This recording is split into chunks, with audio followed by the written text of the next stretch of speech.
जीवन में सफल कैसे बने। जीवन में सफल ऐसे बने और ये कहानी सुने। गर्मी की छुट्टियों में दादाजी के पास घूमने आया। बालक उछलते कूदते दादाजी के पास पहुंचा और बड़े गर्व से बोला कि दादाजी, जब मैं बड़ा हो जाऊंगा तब मैं एक सफल आदमी बनूंगा। क्या आप सफल होने के कुछ उपाय बता सकते हैं? दादाजी हां में सर हिला दिया और बिना कुछ कहे लदे डैके का हाथ पकड़ ढा और उसे करीब की पौधशाला ले गए। वहां जाकर दादाजी ने 2 छोटे छोटे पौधे खरीदे और घर वापस आ गए। वापस आकर उन्होंने एक पौधा घर के बाहर लगा दिया और दूसरा पौधा गमले में लगाकर घर के अंदर रख दिया।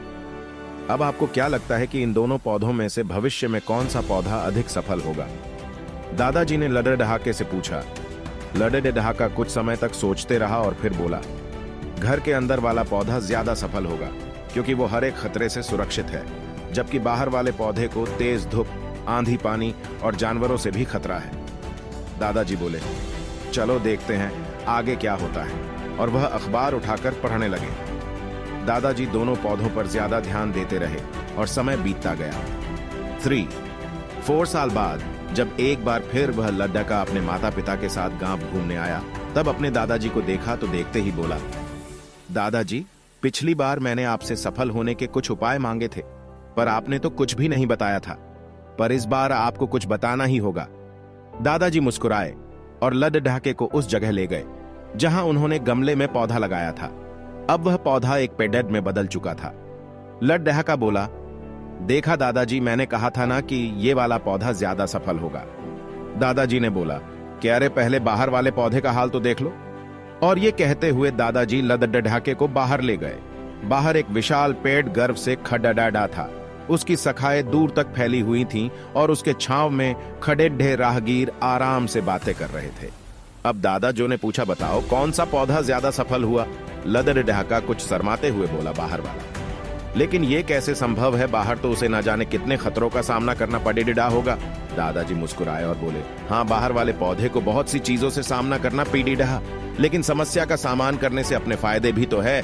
बाहर वाले पौधे के पास आजादी थी कि वह अपनी जड़ें जितनी चाहे उतनी फैला ले, अपनी शाखाओं से आसमान को छू ले, और तुम जिस आधी तूफान से इस पेड़ के लिए मुसीबत समझते थे, उसी आधी तूफान ने ही इस पेड़ की जड़ों को इतना मजबूत बना दिया है कि आज एक छोटा सा आधी तूफान इस पेड़ का कुछ भी नहीं बिगाड़ सकता।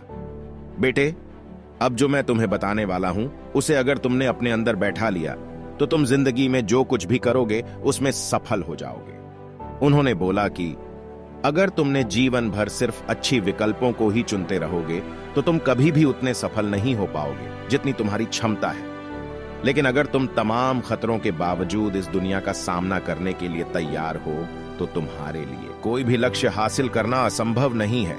लडडेके ने लंबी सांस ली और उस पेड़ की तरफ देखने लगा। वह दादाजी की बातों को समझ चुका था। आज उसे सफलता का एक बहुत बड़ा सबक मिल चुका था कि जीवन में हम जिन रुकावटों को हम जितना बड़ा शत्रु समझते हैं, वही हमें मजबूत और जीवन में बहुत ज्यादा सफल बनाती है।